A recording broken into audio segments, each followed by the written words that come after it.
बिस्मिल्लाहिर्रहमानिर्रहीम, अस्सलाम वालेकुम। मैं हूं आपका मेज़बान साजिद गुंदल। आज 20 अप्रैल है, साल 2021। तहरीके लब्बैक की डेडलाइन का आखिरी दिन शुरू हो चुका है। लाहौर इस्लामाबाद रेड अलर्ट है। मुज़ाकरात के पहले मरले का फाइनल राउंड इस वक्त शुरू है। नए मुतालबात कौन से सामने आए, चंद घंटे इंतहाई अहमियत के अमल है। ताज़ा तरीन अपडेट्स पर भी आज वीडियो के अंदर हम बात करेंगे। इस वक्त जो सूरत हाल है, आपको इल्म है कि आज आखिरी रोज है। 20 अप्रैल तक के डेडलाइन तहरीके लब्बैक की तरफ से दी गई थी और उस वक्त तक उन्होंने लॉन्ग मार्च करने का आगे ऐलान करना था। और इस वजह से अभी रावलपिंडी के मुख्तलिफ मकामात पर इंतजामिया ने कुछ रास्ते सील कर दिए हैं। डबल रोड और शमशाबाद रोड के साथ IJP रोड, ये जो लिंक रोड्स हैं, इनको बंद कर दिया गया। चांदनी चौक और 6 रोड पर भी हैवी मशीनरी पहुंचा दी गई है, ताकि अगर यहाँ से कोई काफिला निकलता है, लॉन्ग मार्च का ऐलान होता है, तो वहां जो लोग हैं उनको किस तरीके से एहतजाज से रोका जा सकता है। दूसरी तरफ लाहौर के अंदर इस वक्त ये पोजीशन है कि दाखिली और खारजी रास्तों पर रेंजर और पुलिस की भारी नफरी लगा दी गई है, ताकि लाहौर से अगर खुदा न खास्ता मुज़ाकरात नाकाम होते हैं और लॉन्ग मार्च का ऐलान होता है, तो किस तरीके से यहाँ जो मुतलका इतला है और लाहौर के लोगों से निपटना है और उनको रोकना है, ये इस वक्त के मामलात हैं। लेकिन दूसरी तरफ उलमा के एक वफद ने जो गुज़श्ता रोज मुलाकात की है साहबजादा हामिद रजा की क़यादत के अंदर, उन्होंने हौसला अफजा कुछ बातें सामने रखी हैं। उन्होंने बताया कि किस तरीके से हमने मुलाकात की और ये 7 घंटे तक मुलाकात जारी रही। तनाव ख़त्म करने के तौर पर हमारी ये कोशिश है और हम हुकूमती एमा पर नहीं बल्कि अहले सुन्नत की नुमाइंदगी के तौर पर अल्लामा साद रिजवी से हमने मुलाकात की है। हामिद रजा साहब ने कहा कि मुल्क में अमन कायम करने के लिए तमाम उलमा कोशिश कर रहे हैं। मुज़ाकरात का अगला दौर जो है वो ज़हर है, अब तो शुरू हो चुके हैं। उन्होंने बताया कि साद रिजवी ने कारकुनान को पुरअमन रहने की अपील की है। उम्मीद है मुज़ाकरात में जो तय होगा हुकूमत इस पर अमल करेगी। साहबजादा हामिद रजा ने यह भी कहा था कि साद रिजवी से उलमा की मुलाकात 7 घंटे से ज़ायद जारी रही। आज के मुज़ाकरात में किसी किस्म के सियासी अज़ाम नहीं है। हम नहीं चाहते कि मुल्क दुश्मनों को फ़ायदा पहुँचाने का कोई मौका हाथ आए, और उलमा के वफद के साथ उनकी जो मुलाकात है वो खुशगवार रही है। उम्मीद है मामलात खुश असलूबी से हल हो जाएंगे। दूसरी तरफ जिस तरह के मुतालबात सामने आ रहे हैं, लेकिन उसके साथ ही थाना नमाकोट, आपको इल्म है, वहां से कुछ पुलिस के लोगों को अगवा किया गया। उसके साथ DSP भी थे और रेंजर का भी एहलकार था। उनके जिन लोगों ने ये कार्रवाई की है, ज़ाहिर है एक मरतबा उनको रिहा तो कर दिया गया है, बाजियाब करवा लिया गया है, लेकिन साथ ही 250 से 300 कारकुन जिन्होंने डंडे उठाए हुए थे, और इस हवाले से उनके खिलाफ FIR का इंदराज भी कर लिया गया है, ताकि उनके खिलाफ कानूनी कार्रवाई की जाएगी। अभी तक ये मामलात जो है, यतीम खाना जो चौक है वो इस वक्त मरकज बना हुआ है तमाम जो एक्टिविटीज हैं उनका। लेकिन दूसरी तरफ जो है मुज़ाकरात के अंदर इस वक्त जो नुकात हैं वो इंतहाई अहमियत के अमल है। कुछ नुकात पर इस वक्त तक हुकूमत और मुज़ाकरात जो तहरीके लब्बैक की मुज़ाकराती टीम है उनके दरमियान डेड लॉक है। उसके अंदर एक बड़ा जो मुतालबा है वो ये भी है कि शेख रशीद रिजाइन दे फिलफौर, फ्रांसीसी सफीर को फौरन मुल्क बदर किया जाए। इस नुक्ते पर फिलहाल जो है वो इस वक्त तक जो है वो डेडलॉक है, और साथ ही जितने लोगों पर मुकदमात है और जिन लोगों को पकड़ा गया उनको रिहा किया जाए।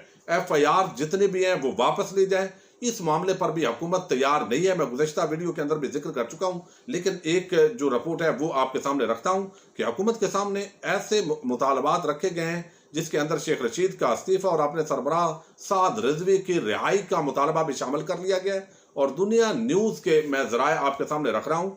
हुकूमती वफद और कलअदम तहरीके लब्बैक के दरमियान मुज़ाकरात जारी है। हुकूमती वफद में शेख रशीद, नूरुल्लाह कादरी, गवर्नर पंजाब चौधरी मोहम्मद सरवर, सूबाई वजीर राजा बिशारत, पुलिस और कानून नाफज करने वाले इदारों के नुमाइंदे शामिल हैं। ज़राए का यह भी कहना है कि कलअदम तहरीके लब्बैक के कायदीन फ्रांसीसी सफीर की मुल्क बदरी के मुतालबे पर कायम है, जबकि कारकुनों की फिलफौर रिहाई का मुतालबा भी हुकूमती वफद की डिमांड में है। यानी हुकूमती वफद से डिमांड किया जा रहा है। ताहम हुकूमती वफद ने कलअदम तहरीके लब्बैक के कायदीन पर वादे किया है कि फ्रांसीसी सफीर की मुल्क बदरी और शेख रशीद के इस्तीफे के मुतालबे को तस्लीम नहीं किया जाएगा। अब ये मामलात और हुकूमती वफद मुलाकात कर रहा है और पहला जो मरला था उसका फाइनल राउंड शुरू है। अगरचे ये तो नहीं कहा जा सकता किसी भी मरले को कि ये फाइनल राउंड है, लेकिन इस वक्त चूंकि आला सतही क़यादत इन मुज़ाकरात के अंदर शामिल हो गई है, तो ये तवक्को की जा रही है कि शायद इस पूरे मामले को डिले करने के अंदर कामयाब हो जाए हुकूमत, और मजीद 1-2 महीने का टाइम गेन किया जाए और कुछ चीज़ें जो है उनको कही जाए। और इस वक्त जो प्राइम मिनिस्टर पर प्रेशर है वो इस मामले का बहुत प्रेशर है अपने अरकान की तरफ से। और हमने देखा गुज़श्ता रोज जिस तरह बहुत सारे पीटीआई के लोगों की वीडियोस वायरल हुई, उसके अंदर इब्रार उल हक भी थे, कुछ और लोग भी हैं जिन्होंने ये डिमांड की है कि ये जो फैसला किया गया है तहरीक लब्बैक को कलअदम करार देने वाला, इस फैसले को वापस लिया जाना चाहिए। और ये जल्दबाजी से लिया गया फैसला है, क्योंकि जब भी ऐसी एक्टिविटीज होती हैं, जलाओ गिराओ और इस तरह के काम, अगरचे ये इंतहाई काबिल मुसम्मत फेल है, लेकिन ये हमेशा इस तरह पाकिस्तान का एक बदकिस्मती के साथ जो एक कल्चर है वो बन गया। और अब इसको बंद तो होना चाहिए,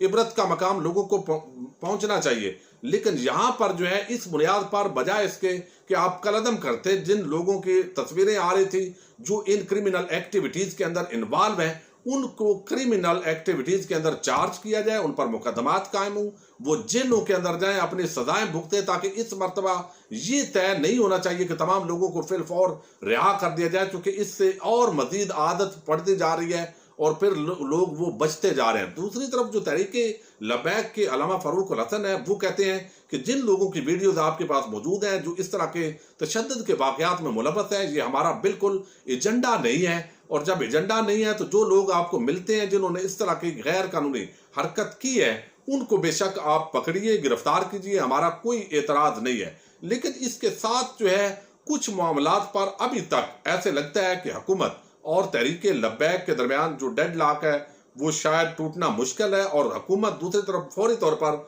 जो साद रजवी हैं उनको छोड़ने के लिए तो मुमकिन तौर पर हो सकता है तैयार हो जाए, लेकिन इसके साथ ही जो दीगर लोग हैं उनको छोड़ना मुश्किल होगा। और जब दूसरों को छोड़ा जाएगा, और अभी तक जिन लोगों की गुज़श्ता रोज शहादत हुई है उनकी मैयतों को दफनाया भी नहीं गया है, क्योंकि उनका इरादा ये है और बर्फ जो है उन पर रख दी गई है। तहरीक लब्बैक के जो लोग हैं, मरकजी जो रहनुमा है, उनके जराए का ये कहना है कि जब लॉन्ग मार्च का ऐलान होगा तो हम ये मैयतें साथ लेकर जाएंगे। अब ये एक और ज्यादा मैं समझता हूं उनको सोचना चाहिए इस हवाले से। इस वक्त की जो मौसमी शिद्दत है और साथ ही इस तरीके से जब आप ले जाएंगे तो उसके असरात मजीद और तरीके से मुरतब होंगे। तो इस वक्त जो मुज़ाकरात हैं वो तो उसका फाइनल राउंड पहले मरले का हो रहा है, जिसके अंदर ज़ैर वफाकी वजीर दाखिला, वजीर मजहबी अमूर वो शामिल है, उलमाए कराम उनसे मुआवनत ली जा रही है। प्राइम मिनिस्टर इमरान खान ने गुज़श्ता रोज इस हवाले से खुद दावत दी कि आप हमारी मुआवनत करें। लेकिन अब जिस तरीके से इंतजामिया की तरफ से तैयारियां की जा रही हैं, लगता यह है कि अगर ये डेडलॉक बरकरार रहता है तो 20 तारीख आज का रोज तो गुजरेगा, आज की तो डेडलाइन है ज़ाहिर है उन्होंने दी हुई है, और 21 अप्रैल को अगर वो लॉन्ग मार्च का ऐलान करते हैं तो ये इंतजामिया के लिए एक और मुश्किल यकीनन खड़ी होगी, क्योंकि अब जो मुख्तलिफ अजला से लोग हैं वो भी ताज़ा दम हो गए एक किस्म का, चूंकि गिरफ्तारियां एक लेवल पर हुई हैं लेकिन आगे पीछे लोग हो गए हैं। और फिर ये जो आज हड़ताल हुई है गुज़श्ता रोज, और वो भी जुज़वी तौर पर हड़ताल एक कामयाब है। अवाम के अंदर हुकूमत के हवाले से इस वक्त राय वो तकसीम है। अगरचे प्राइम मिनिस्टर इमरान खान ने जो स्पीच गुज़श्ता रोज की है उसने बहुत ज़्यादा गहरे असरात मुरतब किए हैं। जो अहले शऊर लोग हैं वो समझ रहे हैं कि इस मसले का हल ये है, लेकिन इस वक्त उलमाए कराम की पूरी जो कोशिश है, जिन्होंने मुलाकात की है, वो ये है कि साद रजी साहब को इस हवाले से आगाह किया जाए कि अगर आप इस पूरे अपने मौक़िफ़ पर कायम रहते हैं, हुकूमत फ्रांसीसी सफ़ीर को तो वापस भेजेगी नहीं, लेकिन इसके साथ आपकी जमात का और आगे उसके मजीद नुकसानात होंगे। हुकूमती जो ज़राए हैं उन्होंने ये भी कन्फर्म किया है कि उन्होंने साद रिजवी को कहा है कि आपका ये जो कलअदम वाला मामला है इस पर बेशक ज़्यादा जोर न दे, चूँकि कलअदम आपकी जमात जितने चीज़ें हैं मुमकिन है जाकर सुप्रीम कोर्ट ऑफ पाकिस्तान आपकी जमात को कलअदम करार ना दे, या हुकूमत थोड़ा सा अपने दलाइल के अंदर हाथ हल्का रखे तो आपकी जमात कलअदम होने से बच जाए। चूँकि ये भी मुतालबा है कि जो आपने हमारी जमात को कलअदम करार दिया है ये फैसला फिल फौर वापस लिया जाए। तो इस वक्त जो कुछ चीज़ें मसलन 50-50 हमेशा मुज़ाकरात के अंदर होता है, कुछ चीज़ें तो बिल्कुल हुकूमत भी तस्लीम कर रही है और ये मैंडेट वफाक की हुकूमत के पास मौजूद है। प्राइम मिनिस्टर ने कुछ चीज़ों में मैंडेट दिया है, लेकिन कुछ नुकात पर यहाँ मामला अड़ा हुआ है फ्रांसीसी सफ़ीर से। अगर वो पीछे नहीं हटेंगे, कलअदम के मामले पर भी बात हो सकती है, लेकिन जो लोग दहशत गर्दी के वाकयात के अंदर, गिराव जलाओ के अंदर मुलव्वस है, पुलिस को जिस तरीके से डैमेज किया गया है, उस मामले से भी इस मरतबा हुकूमत बिल्कुल केसेस वापस लेने के मूड में नहीं है और लेने भी नहीं चाहिए, चूंकि हर जमात को पुरअमन तो किसी नुक्ते पर अगर उनका नुक्ता नज़र उन्होंने पहुंचाना है वो हक है, लेकिन इसके साथ तोड़ फोड़ और जो ये कल्चर है मुसलसल जो बढ़ता जा रहा है, इस हवाले से हुकूमत कॉन्शियस है और इस पूरे मामले पर नज़र भी है। और इंटरनेशनल मीडिया और ख़ास तौर पर जो इंडिया है वो जिस तरीके से इस पूरे मामले को अपने हक में इस्तेमाल कर रहा है, जालसाजी कर रहा है, ट्विटर पर जाली ट्रेंड शुरू किए गए हैं, जो व्हाट्सएप ग्रुप हैं उनका आगाज किया गया है। और इस हवाले से भी हमारी जो एजेंसीज हैं वो देख रही हैं कि कहीं दानिस्ता तौर पर कोई भारत के साथ इस जमात का ताल्लुक तो नहीं है। यकीनन भारत के अंदर कुछ मुसलमान लोग वो एक ताल्लुक, उनका एक फिक्री ताल्लुक होता है, मसल की अटैचमेंट होती है, उस बुनियाद पर वो हमेशा अप्रिशिएट करते रहते हैं एक दूसरे से। जो जमातें हैं उनका राब्ता होता है, जैसे जमीयत उलमाए इस्लाम है तो वहां पर जमीयत उलमाए हिंद है, उसके साथ मजबूत राब्ता है। लेकिन हुकूमती सतह पर या राज या किसी एजेंसी का इस तरीके से बाज़ाब्ता कि ये उनके हाथों में हो, ये शवायद हमारी एजेंसीज के पास मौजूद नहीं है। लेकिन इन चीज़ों को देखा जा रहा है और ये फवाद चौधरी ने भी इस हवाले से बात की है।